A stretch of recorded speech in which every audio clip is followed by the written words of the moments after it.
கிருபையுடன் எனக்கு இறங்கும் ஏசப்பா, நித்திய கிருபையுடன் எனக்கு இறங்கும் ஏசப்பா, ஏசப்பா எனக்கு இறங்கும் ஏசப்பா, ஏசப்பா எனக்கு இறங்கும் ஏசப்பா, நித்திய கிருபையுடன் எனக்கு இறங்கும் ஏசப்பா, நித்திய கிருபையுடன் எனக்கு இறங்கும் ஏசப்பா.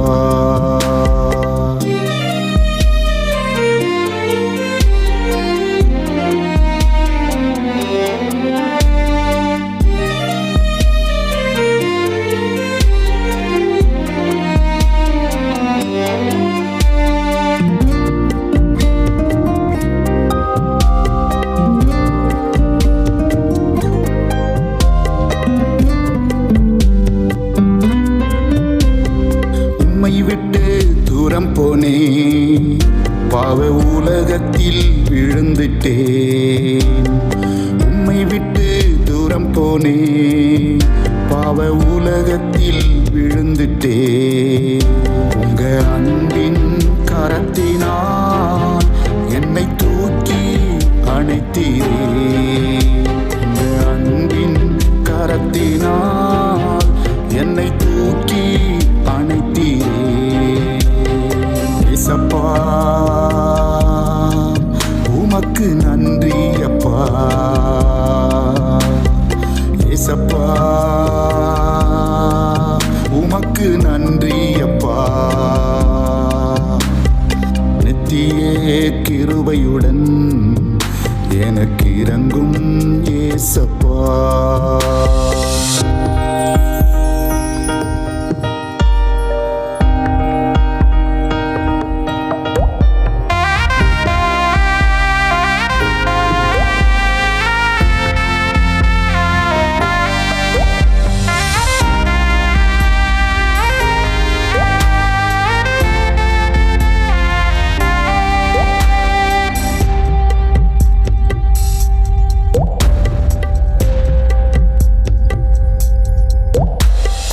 நான் நம்பின மனிதரெல்லாம் கைவிட்டு போனார்கள், நான் நம்பின மனிதரெல்லாம் கைவிட்டு போனார்கள்.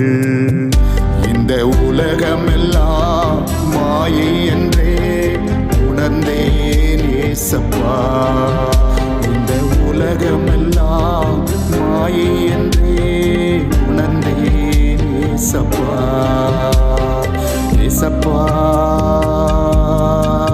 உமக்கு நன்றி அப்பா, ஏசப்பா உமக்கு நன்றி அப்பா, நித்திய கிருபையுடன் எனக்கு இறங்கும் ஏசப்பா.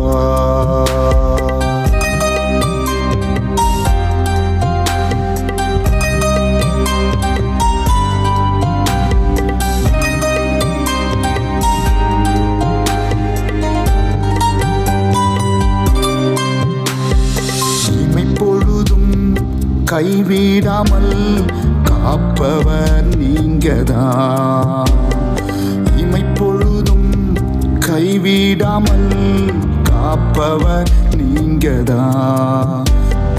உம்மை போலே இரக்கம் செய்ய இந்த உலகினில் யாரும் இல்லை. உம்மை போலே இரக்கம் செய்ய இந்த உலகினில் யாரும் இல்லை. ஏசப்பா உமக்கு நன்றி அப்பா. ஏசப்பா உமக்கு நன்றி அப்பா. நித்திய கிருபையுடன் எனக்கு இறங்கும் ஏசப்பா. நித்திய கிருபையுடன் எனக்கு இறங்கும் ஏசப்பா. ஏசப்பா எனக்கு இறங்கும் ஏசப்பா. ஏசப்பா எனக்கு இறங்கும் ஏசப்பா.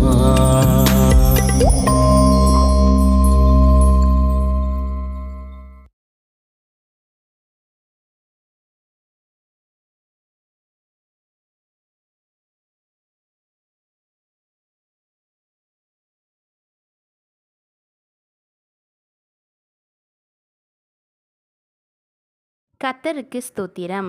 இந்த நிகழ்ச்சியை பார்த்து கொண்டிருக்கிற உங்களுக்கு ஓர் முக்கிய அறிவிப்பு. வருகின்ற 24/9/2024 செவ்வாய்க்கிழமை காலை 10 மணி முதல் பஞ்சட்டி பஸ் ஸ்டாண்ட் அருகில் உள்ள தங்கராஜ் திருமண மண்டபத்தில் விடுதலை உபவாச ஜெபம் நடைபெற உள்ளதால் அனைவரும் வந்து கலந்து கொள்ளுமாறு அன்புடன் அழைக்கிறோம். நம்முடைய மனதில் தோன்றுகிற கற்பனையின்படி நாம் வாழ்வதற்காக தேவன் நம்மை அழைக்கவில்லை. தேவனுடைய கற்பனைகளின்படி வாழ்வதற்காக தேவன் நம்மை ரட்சித்திருக்கிறார். அவருடைய ரட்சிப்பு என்பது அவருடைய கற்பனைகளை உள்ளடக்கி இருக்கிறது. நம்முடைய கற்பனைகளின்படி நடக்கும் பொழுது நாம் சில துன்பங்களை அனுபவித்துக் கொண்டிருக்கிறோம். தேவனுடைய கற்பனைகளை நாம் கை கொள்ளும் பொழுது எல்லா துன்பத்தையும் ஜெயிக்கிறவர்களா நாம் இருக்கிறோம். எல்லா போராட்டங்களை மேற்கொள்ளுகிறவர்களா இருக்கிறோம். அவருடைய கற்பனையை நம்ம கை கொள்ள வேண்டும் என்று கர்த்தர் விரும்புகிறார். Praise God. இந்த நிகழ்ச்சியை பார்த்து கொண்டிருக்கிற உங்கள் யாவருக்கும் இயேசு கிறிஸ்துவின் நாமத்தில் அன்பின் வாழ்த்துக்கள். கர்த்தர் நல்லவர், அவர் கிருபை என்றும் உள்ளது. தேவனாகிய கர்த்தர் மனிதராகிய நமக்கு கொடுத்திருக்கிற கற்பனைகளையும் கட்டளைகளையும் நாம் கை கொள்ளும் பொழுது தேவன் நமக்கு 1000 தலைமுறை மட்டும் இரக்கம் செய்கிறார் என்று வேதம் கூறுகிறது. தேவனுடைய கற்பனைகளின்படி நாம் வாழ வேண்டும். தேவனுடைய கட்டளைக்கு கீழ்ப்படிந்து நாம் வாழ வேண்டும் என்று தேவன் எதிர்பார்க்கிறார். சர்வ வல்லமை உள்ள கர்த்தர் நம்மிடத்தில் எதிர்பார்க்கிற காரியம் அவருடைய வார்த்தைக்கு கீழ்ப்படிந்து அவருடைய கற்பனைகளை கை கொண்டு வாழ வேண்டும் என்பதுதான். எனவே நாம் இந்த உலகத்தில் எல்லாவற்றையும் தேவனிடத்தில் நம்ம பெற்றுக்கொள்வதற்காக நாம் தேவனுடைய சமூகத்தில் ஜெபிக்கிறவர்களாய் இருக்கிறோம். ஆனால் ஆண்டவர் நம்மீது அவர் அன்பு கூர்ந்திருக்கிறார். அந்த அன்பு நிபந்தனையற்ற அன்பாக இருக்கிறது. நிபந்தனை அற்ற அன்பை கர்த்தர் நம் மீது வைத்திருக்கிறார். அப்போ அவரிடத்துல நம்ம அன்பு கூர்ந்து அவருடைய கற்பனைகளை நம்ம கை கொள்ளுகிறவர்களா இருக்கும் பொழுது தேவனிடத்திலிருந்து நம்ம இரக்கத்தை பெற முடியும். தேவனிடத்திலிருந்து நன்மைகளை நம்ம பெற முடியும். வேதத்தில் ஒரு வசனத்தை வாசிக்கலாம். யாத்ராகமம் புஸ்தகம் 20ஆம் அதிகாரம் அதனுடைய 6வது வசனத்தை வாசிக்கிறேன். என்னிடத்தில் அன்பு கூர்ந்து என் கற்பனைகளை கை கொள்ளுகிறவர்களுக்கோ 1000 தலைமுறை மட்டும் இரக்கம் செய்கிறவராய் இருக்கிறேன். தேவைகளுக்காகவே தேவனிடத்தில் அன்பு கூறுகிறவர்களாகவும் தேவனிடத்தில் உதவி பெற்றுக் கொள்வதற்காகவே அவருடைய கற்பனைகளை கை கொள்ளுகிறவர்களாகவும் இருந்தார்கள். ஆனால் தேவனிடத்தில் நாம் அப்படிப்பட்ட அன்பை வைப்பது சரியானது அல்ல. ஏதோ தேவனிடத்திலிருந்து வெகுமதிகளுக்காக நாம் அவருடைய கற்பனைகளை கை கொள்ளுகிறவர்களா இருக்கக்கூடாது.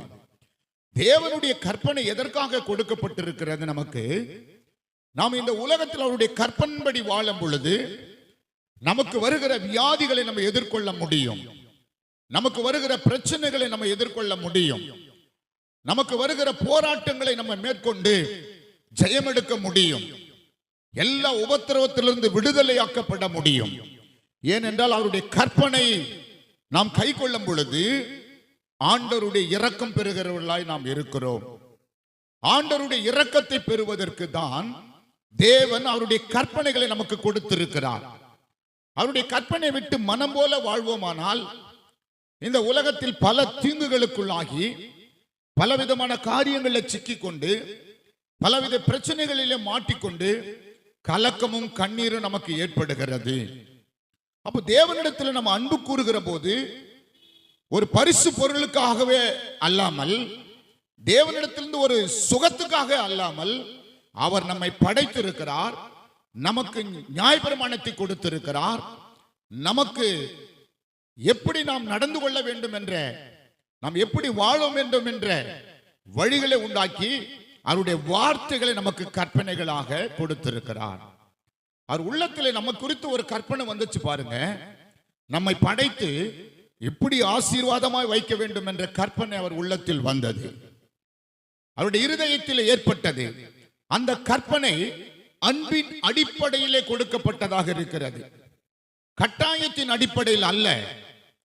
கட்டாயமான ஒரு காரியத்தை நீங்கள் செய்ய வேண்டும் என்று அல்ல, நீங்கள் அன்பு கூர்ந்து செய்ய வேண்டும். முதலாவது முழு இருதயத்தோடும் முழு பலத்தோடும் முழு ஆத்மாவோடும் முழு மனதோடும் தேவனிடத்தில் அன்பு கூறுகிறவர்களாய் இருக்க வேண்டும் என்று வேதம் கூறுகிறது. பாருங்கள், அவருடைய நியாயப்பிரமாணத்தின்படி குற்றமற்றவர்களாய் வாழ்ந்தவர்கள் பரிசுத்த வேதாகமத்தில் தேவனுடைய இரக்கத்தை பெற்றிருக்கிறார்கள் என்பதை பார்க்க முடிகிறது.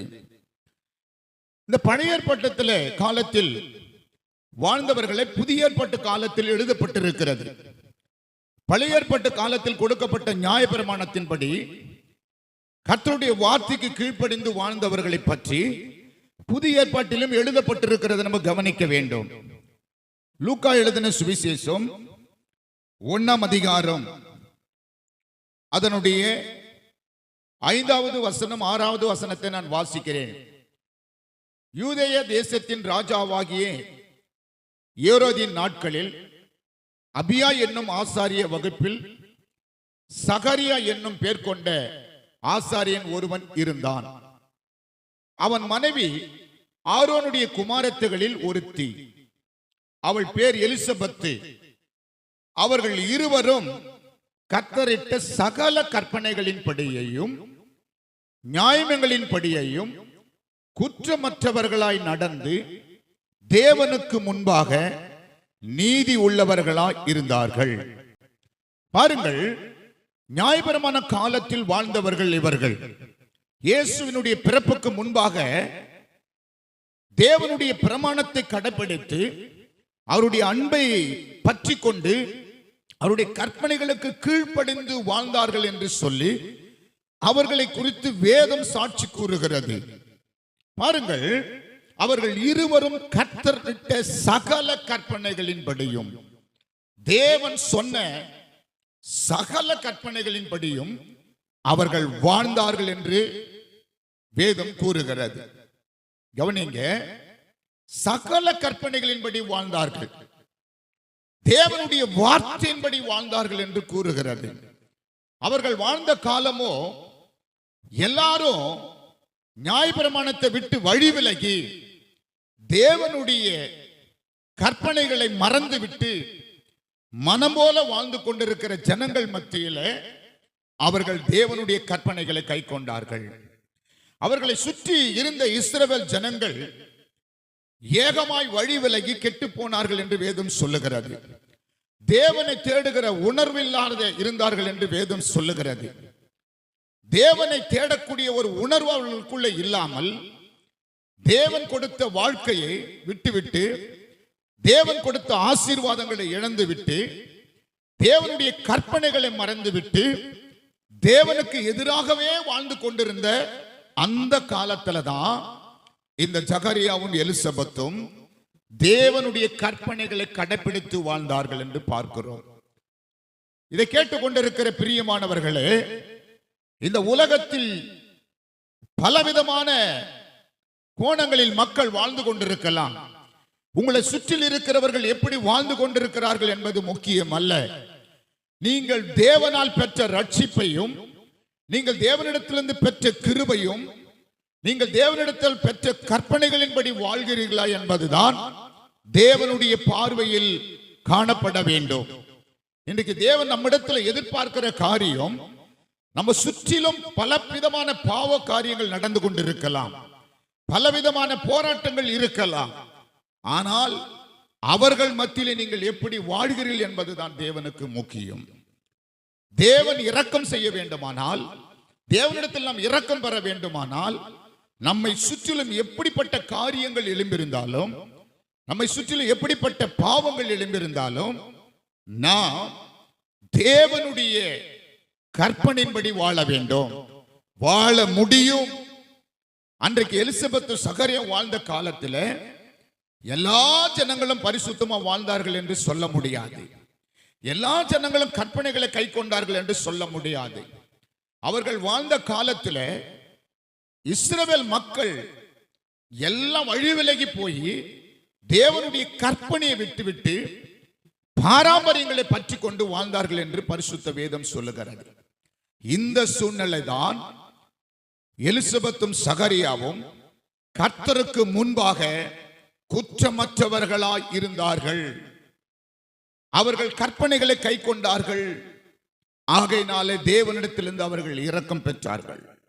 பாருங்கள், தேவனுடைய கற்பனையை கை கொண்டு வாழ்ந்த இவர்களுடைய வாழ்க்கையில சில காலம் வயதாகிற வரியிலும் பிள்ளை இல்லாமல் இருந்தார்கள். அவர்கள் பிள்ளை இல்லாமல் வேதனையோடு இருந்தார்கள். கவனியுங்கள். ஆனாலும் தேவனுடைய பிரமாணத்தை விடவில்லை, தேவனுடைய கற்பனையை விட்டு விலகவில்லை, தேவனிடத்திலிருந்து ஒரு நன்மையும் பெறல. இன்னும் அவர்களை சுற்றிலும் வாழ்ந்திருந்தவர்கள் ஒவ்வொரு நாளும் எலிசபெத் சந்தித்து, கர்த்தர் உங்களுக்கு இன்னும் பிள்ளை கொடுக்கவில்லையா என்று கேட்டிருப்பார். ஏன் உங்க கணவர் பெரிய தேவாலயத்திலே ஆசாரிய ஊழியம் செய்கிறார், தேவனிடத்திலே போய் அன்றாட தூபம் காட்டுகிறார், தேவனுடைய சமூகத்தில் இருக்கிறார். ஆனா உங்க வாழ்க்கையிலேயோ ஒரு அற்புதமும் தேவன் செய்யவில்லையே, ஒரு நன்மை தேவன் உங்களுக்கு செய்யவில்லை என்று சொல்லி பலர் எலிசபெத்திடத்தில் கேட்டிருக்கலாம், அவளை நிந்தித்து பேசியிருக்கலாம். ஆனால் எலிசபெத்தும் சகரியாவும் கலங்கினார்கள், வேதனை அடைந்தார்கள், முறுமுறுத்தார்கள் என்றெல்லாம் சொல்லப்படவில்லை. அவர்கள் தேவனுடைய கற்பனைகளின்படி நடந்து அவருடைய பாதத்தில் குற்றமற்றவர்களாய் இருந்தார்கள் என்று சொல்லப்பட்டிருக்கிறது. பாருங்கள், அப்படிப்பட்ட கேள்வி எழுப்பக்கூடிய ஜனங்கள் மத்தியில தேவனுடைய கற்பனையை கை கொள்ள முடிந்தது. இன்னைக்கு நீங்களும் எந்த சூழ்நிலை இருந்தாலும், வேலை செய்கிற இடமா இருக்கலாம், இல்லாவிட்டால் நீங்கள் படிக்கிற இடமா இருக்கலாம், நீங்கள் ஊழியம் செய்கிற இடமா இருக்கலாம், நீங்கள் வசிக்கிற இடமா இருக்கலாம், எந்த இடமா இருந்தாலும் நீங்கள் கர்த்தருடைய கற்பனைகளை கை கொண்டு நடக்கிறவர்களா அந்த இடத்தில் இருக்க வேண்டும். உங்களை சுற்றில் உள்ள ஜனங்கள் நீங்கள் தேவனுடைய கற்பனைப்படி நடக்கிறீர்கள் என்பதை அவர்கள் அறிந்து கொள்ள வேண்டும். அவர்கள் அறிந்து கொள்ளும் பொழுதுதான் இவர்கள் தேவனுடைய கற்பனைப்படி நடக்கிறார்கள் என்பதை காணும் பொழுது உங்கள் மூலமாய் அவர்கள் தேவனுடைய அன்பை பார்க்க முடியும். உங்கள் மூலமாய் தேவனுடைய நடக்கையை, கற்பனையை பார்க்க முடியும். எனவே அப்போ நாம என்ன செய்ய வேண்டும்? எல்லா சூழ்நிலையும் நமக்கு விரோதமாய் எப்படிப்பட்ட போராட்டங்கள் எழுப்பினாலும், எப்படிப்பட்ட கிரியைகள் சத்ரு நமக்கு கொண்டு வந்தாலும், என்ன உபத்திரவங்கள் வீட்டுக்குள்ளே கொண்டு வந்தாலும், வேலையில எப்படிப்பட்ட உபத்திரவம் வந்தாலும், கர்த்தருடைய பிரமாணத்தை விட்டு விலகாமல் அதன்படி நம்ம நடக்கிறவர்களாய் இருக்க வேண்டும்.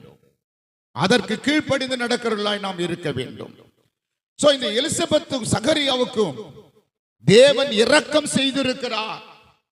அவர்களை அப்படியே விட்டு விடவில்லை. அநேகர் கேள்வி எழுப்பியிருப்பார்கள். உன் கணவர் தேவாலயத்தின் பணி செய்கிறார், தேவன் ஏன் கர்ப்பத்தை அடைத்து வைத்திருக்கிறார், தேவன் ஏன் உனக்கு ஒரு நன்மை செய்யவில்லை என்று எல்லாரும் பேசியிருப்பார்கள். இதுல எலிசபெத் சொல்றாங்க, அவங்க கர்த்தரால் கர்ப்பம் தரிக்கப்படும் போது வயதான பிறகு தேவன் அவர்களுக்கு கர்ப்பத்தை உண்டு பண்ணினார். அப்பொழுது சொல்றாங்க 24வது வசனம் 1ஆம் அதிகாரம் லூக்கா 1:24 வாசிக்கிறேன். அந்நாட்களுக்கு பின்பு அவன் மனைவியாகிய எலிசபெத் கர்ப்பவதியாகி ஜனங்களுக்குள்ளே எனக்கு உண்டாயிருந்த நிந்தையை நீக்கும்படியாக கர்த்தர் இந்த நாளில் என்மேல் கடாட்சம் வைத்து எனக்கு இப்படி செய்தறினார் என்று சொல்லி 5 மாதம் வெளிப்படாதிருந்தார். கவனிங்கள், ஜனங்களுக்குள்ளே எனக்கு உண்டாயிருந்த நிந்தையை நீக்கும்படிக்கு கர்த்தர் என்மேல் கடாட்சம் வைத்தார். ஜனங்களுக்குள்ளே எனக்கு நிந்தை வந்தது. நான் சொன்னேன் இல்லையா, கர்த்தருடைய கற்பனையின்படி வாழ்கிறவர்களுக்கு பலவிதமான நிந்தனைகள் வரும், பலவிதமான போராட்டங்கள் வரும். ஆனால் எல்லாவற்றையும் ஜெயிப்பதற்கு தேவன் இரக்கம் உள்ளவராயிருந்து, தேவன் நம்மோடு கூட இருந்து நம்மை பலப்படுத்தி நடத்துவதற்கு அவர் வல்லமை உள்ளவராயிருக்கிறார். இந்த எலிசபெத்துக்கு நிந்தை உண்டாயிற்று, ஆனாலும் அவர்கள் தேவனுடைய கற்பனையை விட்டு விலகவில்லை. நிந்தை உண்டாயிற்று, ஆனாலும் அவர்கள் தேவனுடைய கற்பனையை கை கொள்ளுவதில் தவறவில்லை. எல்லா சூழ்நிலையும் தேவனுடைய கற்பனையை கை கொண்டிருக்கிறார்கள். யாரோ ஒருவர் வந்து நிந்தித்து அவமானப்படுத்தி பேசுகிறார்கள் என்பதற்காக தேவன் கொடுத்த அன்பின் கட்டளையை விட்டு விலகாமல் இருந்தார்கள். பாருங்க, அதை நாம் கற்றுக்கொள்ள வேண்டும். இன்னைக்கு யாரோ ஒருவர் உங்களை நிந்திக்கிறார்கள் என்பதற்காக நீங்கள் தேவாலயத்துக்கு போகாமல் இருக்கலாம். யாரோ ஒருவர் உங்களை குற்றப்படுத்துகிறார்கள் என்பதற்காக நீங்கள் தேவனை விட்டு பின்வாங்கி விடக்கூடாது. யாரோ ஒருவர் உங்களை அவமானப்படுத்துகிறார்கள் என்பதற்காக ஆண்டவர் என்னை மறந்து விட்டாரே என்று சொல்லக்கூடாது. எலிசபெத்தை போல, சகரியாவை போல கர்த்தருடைய கற்பனைகளின்படி நீங்கள் நடக்க வேண்டும் என்றுதான் ஆண்டவர் எதிர்பார்க்கிறார். ஆண்டவர் எதிர்பார்க்கிறார். அன்றைக்கு சகரியாவும் எலிசபெத்தும் தேவனுடைய கற்பனையின்படி நடக்காமல் இருந்திருந்தால் அவர்களுக்கு பிள்ளை பிறக்காமல் இருந்திருக்கும். தேவன் வயதான பிறகு அவர்களுக்கு இரக்கம் செய்திருக்கிறார். ஒரு பிள்ளையை கொடுத்தார். யோவான் என்று அவனுக்கு பெயர் வைக்கும்படியாக அவனுடைய எதிர்கால திட்டங்களை அவர்களுக்கு சொல்லி, இயேசு கிறிஸ்துவுக்கு முன்பாக இந்த யோவான் சானகன் பிறந்து இயேசுவுக்கு இந்த யோவான் பிறந்து இயேசுவுக்கு வழியை ஆயத்தப்படுத்துகிறார். இயேசுவுக்கு வழியை சபைப்படுத்துகிறார். இயேசுவுக்கு முன்பாக நிற்கிறார். பாருங்கள், கடைசியில நியாயப்பிரமாணத்தின்படி சட்டத்துக்கு கீழ்ப்படிந்து தேவனுடைய இரக்கத்தை பெற்று எலிசபெத்தும் சகரியாவும் யோவானை பெற்றெடுத்தார்கள். இதை நீங்கள் மறந்துவிடக் கூடாது. அந்த காலத்தில் அவர்கள் தேவாலயத்தில் ஒருவேளை இந்த ஆசாரி ஊழியம் செய்கிற சகரியா தேவனுக்கு விரோதமாய் நடந்திருந்தால் தேவாலயத்தில் அவன் மரித்திருப்பான். தேவன் அவனை அடித்திருப்பார். தேவாலயத்துக்குள்ளே அவன் மரித்து போயிருப்பான். ஆனால் இதிலிருந்து என்ன தெரிகிறது? எல்லாரும் வழி விலகி போனாலும் சகரியாவும் எலிசபெத்தும் தேவனுடைய உத்தமத்தில் நடந்தார்கள். தேவனுடைய வார்த்தைக்கு கீழ்ப்படிந்தார்கள். கர்த்தருக்கு பிரியமான காரியங்களை செய்திருக்கிறார்கள் என்பதை தேவன் அவர்களுக்கு பாராட்டின இரக்கத்தின் மூலமாக நாம் கற்றுக்கொள்ளுகிறோம். தேவன் அவர்களுக்கு செய்த நன்மையின் மூலமாக நம்ம தேவனை பற்றிக் கொள்ளுகிறோம். அதே ஆண்டவர் உங்களுக்கும் நன்மை செய்ய வல்லமுள்ளவராய் இருக்கிறார். நிந்தனை அனுபவித்துக் கொண்டிருக்கிறீங்களா? பாடு அனுபவித்துக் கொண்டிருக்கிறீங்களா? இந்த வியாதியால் நான் நிந்திக்கப்படுகிறேன் என்று சொல்லுகிறீர்களா? இந்த கடன் பிரச்சனையால் நான் நிந்தனை அனுபவித்துக் கொண்டு இருக்கிறேன் என்று சொல்லுகிறீர்களா? ஐயோ, இந்த மனிதரால் நிந்திக்கப்பட்டு கொண்டிருக்கிறேன் என்று சொல்லுகிறீர்களா? யாரோ ஒரு நபர் உங்களை நிந்தித்துக் கொண்டிருக்கிறார்களா? அந்த நிந்தனையிலிருந்து நீங்கள் விடுதலையாக்கப்படுவீர்கள். ஆனாலும் நீங்கள் கர்த்தருக்கு பிரியமாய் நடந்து கொள்ள வேண்டும் என்று கர்த்தர் உங்களுக்கு பேசுகிறார். கர்த்தர் உங்களிடத்திலே கூறுகிறார், நீங்கள் தேவனிடத்தில் பிரியமாய் நடந்து கொள்ள வேண்டும். கர்த்தருடைய வசனங்களின்படி நடந்து கொள்ள வேண்டும். எந்த சூழ்நிலையில் நீங்கள் இருந்தாலும் கர்த்தருடைய கண்கள் இப்பொழுது உங்களை பார்க்கிறது. கர்த்தர் உங்களை பார்த்து கொண்டிருக்கிறார். உங்கள் உபத்திரவத்தின் நிலைமையை கர்த்தர் பார்க்கிறார். உங்க பிள்ளைகளுடைய நிலைமையை கர்த்தர் பார்க்கிறார். உங்களுடைய வேலையில நீங்க படுகிற கஷ்டத்தை கர்த்தர் பார்க்கிறார். உங்க வியாபார நஷ்டத்தை கர்த்தர் பார்க்கிறார். உன் கடன் பிரச்சனையில நீங்க சிக்கி தவிக்கிறதை கர்த்தர் பார்க்கிறார். ஆனாலும் மனுஷன் பார்க்கிற மாதிரி பார்க்கல. உங்களை மனுஷன் முகத்தை பார்ப்பான், ஆனால் கர்த்தர் உங்கள் இருதயத்தை பார்க்கிறார். இன்றைக்கு இருதயத்திலே குமரி கலங்கி கொண்டிருக்கிற சகோதரியே, இருதயத்திலே குமரி கலங்கி கொண்டிருக்கிற சகோதரனே, பிள்ளையை குறித்து அழுது கொண்டிருக்கிற தாயே, தேவன் உன் இருதயத்தை பார்க்கிறார். அன்னாளின் இருதயத்தை பார்த்தவர், ஆகாரின் அழுகுரலை கேட்டவர், எலிசபெத்தினுடைய நிந்தையை பார்த்தவர் உன்னையும் பார்த்து கொண்டிருக்கிறார். இந்த நிகழ்ச்சியை பார்த்து கொண்டு இந்த வார்த்தை கேட்டுக் கொண்டிருக்கிற நீ தேவன் பக்கமாய் திரும்பு. கர்த்தர் உன் காரியங்களை மாறுதலாய் மாற்றுவார். உன் பிரச்சனைகளுக்கு தீர்வை உண்டாக்குவார். உன் போராட்டங்களுக்கு ஒரு முடிவை கர்த்தர் உண்டாக்குவார். சர்வ வல்லமை உள்ள கர்த்தர் இன்றைக்கு உங்களோட கூட பேசிக் கொண்டிருக்கிறார். திரும்ப தேவன் பக்கமாக. நீங்கள் தேவன் பக்கமாய் திரும்பும் போது ஆண்டவர் உங்களுக்கு இரக்கம் செய்ய வல்லமை உள்ளவராய் இருக்கிறார். இப்பொழுதே கர்த்தருடைய ஆவியானவர் நீங்கள் இருக்கிற இடத்துல இறங்கி பெரிய மாற்றங்களை கர்த்தர் உங்களுக்கு செய்ய போகிறார். உங்களுக்காக நான் ஜெபிக்க போகிறேன். இன்றைக்கு நீங்கள் ஒரு தீர்மானம் எடுத்துக்கொள்ள வேண்டும். ஆண்டவரே, உம்முடைய வார்த்தையின்படியே நான் வாழ என் வாழ்க்கையை ஒப்பு கொடுக்கிறேன். எலிசபெத் சகரியாவை போல உம்முடைய கற்பனைகளை கை கொண்டு நடக்க என்னை நான் ஒப்பு கொடுக்கிறேன். எந்த நிந்தனை வந்தாலும், என்ன பாடு வந்தாலும் நீர் என்னை விடுவிப்பீர் என்று விசுவாசித்து உம்முடைய கற்பனைகளை கை கொண்டு உம்மிடத்தில் அன்பு கூர்ந்து உம்முடைய கற்பனைகளை நான் கை கொள்ள விரும்புகிறேன் என்று ஒப்பு கொடுக்கலாம். ஜெபிக்க போகிறேன் உங்களுக்காக. பரிசுத்தமுள்ள பரலோக பிதாவே, இயேசுவின் நாமத்தில் ஜெபிக்கிறேன். இப்பொழுது இந்த நிகழ்ச்சியை பார்த்து கொண்டிருக்கிற உம்முடைய பிள்ளைகள் மேல் உம்முடைய வல்லமை இறங்கட்டும் என்று நான் ஜெபிக்கிறேன். நிகழ்ச்சியை பார்த்து கொண்டிருக்கிற ஒவ்வொருவரையும் உம்முடைய கற்பனை கை கொள்ளும்படியாக பரிசுத்த ஆவியானவர்களுக்கு கிருபை தருவீராக. இப்பொழுது இறங்கும் ஆண்டவரே. வியாதியில கஷ்டப்படுகிறவர்களா இருப்பார்களானால் இந்த நிகழ்ச்சியை பார்த்து கொண்டிருக்கிற அவர்கள் மேல் உம்முடைய வல்லமை இறங்கட்டும் என்று நான் ஜெபிக்கிறேன். Glory to God. உம்முடைய வல்லமை இறங்கட்டும். இயேசுவின் நாமத்தில் சுகம் உண்டாகட்டும். நெருக்கங்கள் மாறட்டும். அவமானத்தோடு நிந்தையோடு இருக்கிறவர்களை தேவனுடைய வல்லமை இப்பொழுது தொடுவதாக. கர்த்தர் தம்முடைய வல்லமையால் தொட்டு அவர்களை விடுதலையாக்கும்படிக்கு நான் ஜெபிக்கிறேன். நீர் வல்லமை உள்ள தேவன். நீர் இரக்கம் செய்கிற தேவன். 1000 தலைமுறை மட்டும் இரக்கம் செய்கிறவர். நீர் உம்முடைய இரக்கத்தை காண்பிக்கிற விதத்தில் உம்முடைய ஒரே குமாரனை இயேசுவை எங்களுக்கு தந்திருக்கிறீர் அப்பா. இப்பொழுது உம்முடைய வல்லமை இறங்கி விடுதலையாக்கட்டும் என்று நான் ஜெபிக்கிறேன். நீர் அப்படி செய்கிறதற்காய் ஸ்தோத்திரம். உம்முடைய கரத்தில் கொடுக்கிறப்பா. உம்முடைய பிள்ளைகளை நீர் காத்துக் கொள்ளுங்க. இயேசுவின் நாமத்தில் ஜெபித்து ஜெயம் எடுக்கிற நல்ல பிதாவே, ஆமென்.